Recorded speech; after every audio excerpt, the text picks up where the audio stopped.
Hello, my name is Amber. I'm currently a high school student, and for my general psychology class final, I will be doing a presentation on the psychological disorder autism.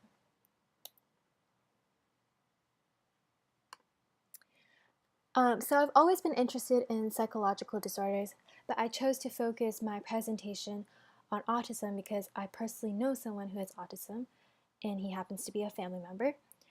And also, my teacher, who has a psychology major and teaches a special eds class, was discussing with me the behaviors of autistic people.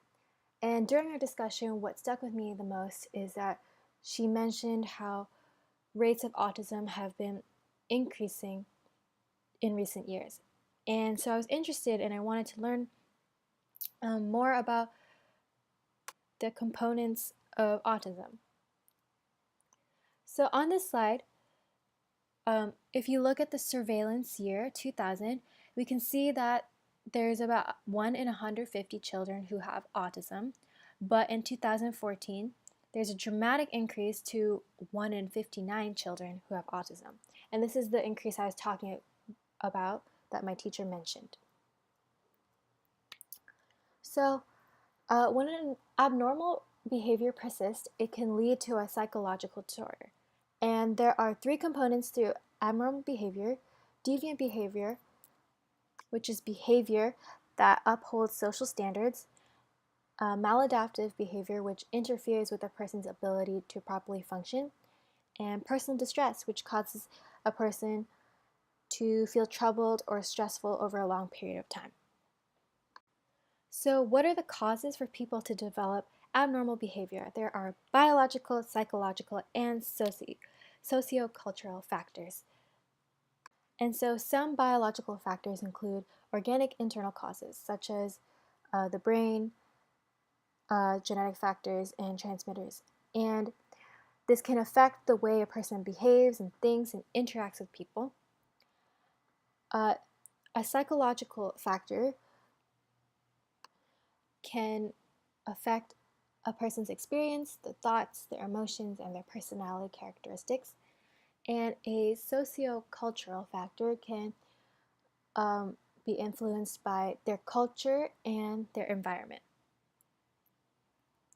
So, autism spectrum disorder, also called just autism, is a really common disorder. There are more than 200,000 US cases per year, and they have a really large range of symptoms. The ones on the slides are just some of them. They include impaired social interactions and speech, receptive behavior, poor eye contact, compulsive behavior, learning disabilities, speech delay, problems paying attention. People with autism can also have anxiety, or they can be sensitive to sound, and they can be unaware of others' feelings and emotions. And obviously, this is a large range of symptoms, but not everyone has these. Because the spectrum of autism is really large and it consists of mild level disabilities to severe level disabilities.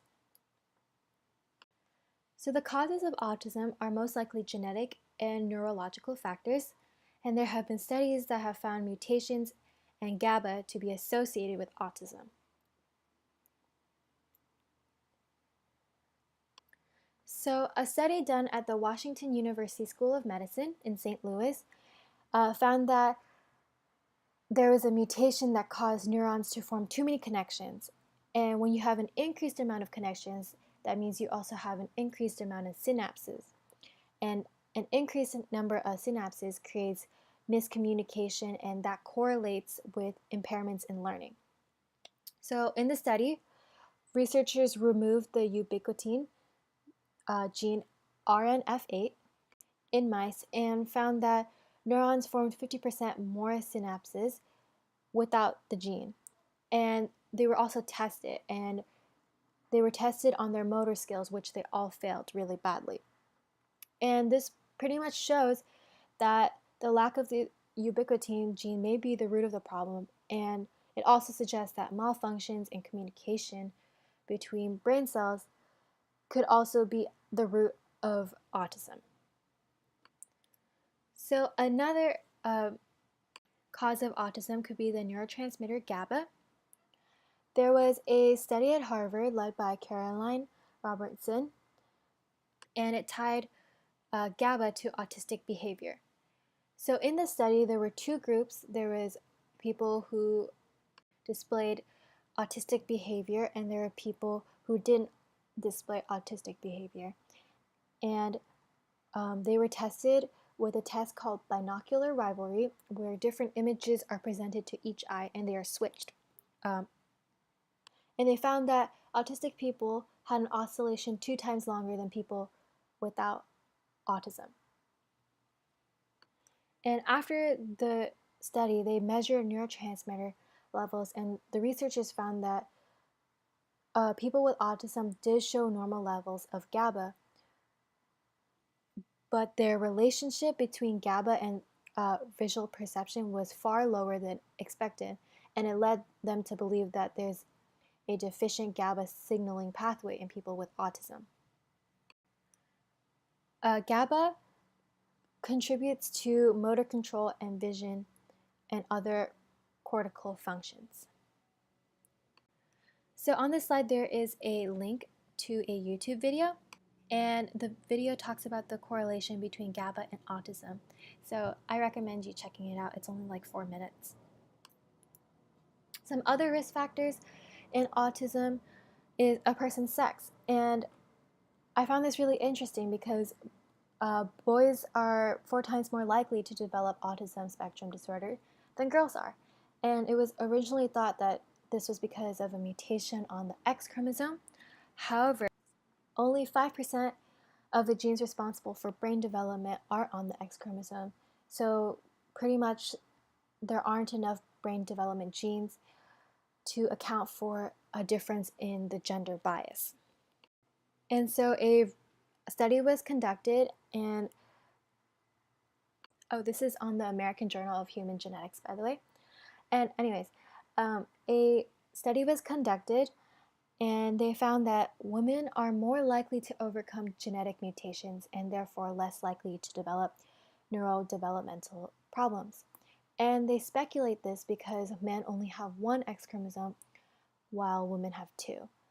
And because females have two chromosomes, chances are if she has a mutation in one of her genes, she can compensate because she has another X chromosome from another parent.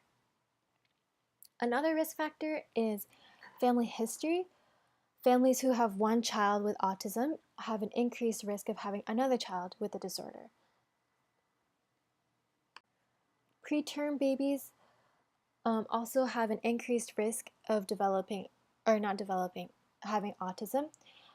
Researchers found that brain networks involved in attention, communication, and emotion are weaker in premature infants.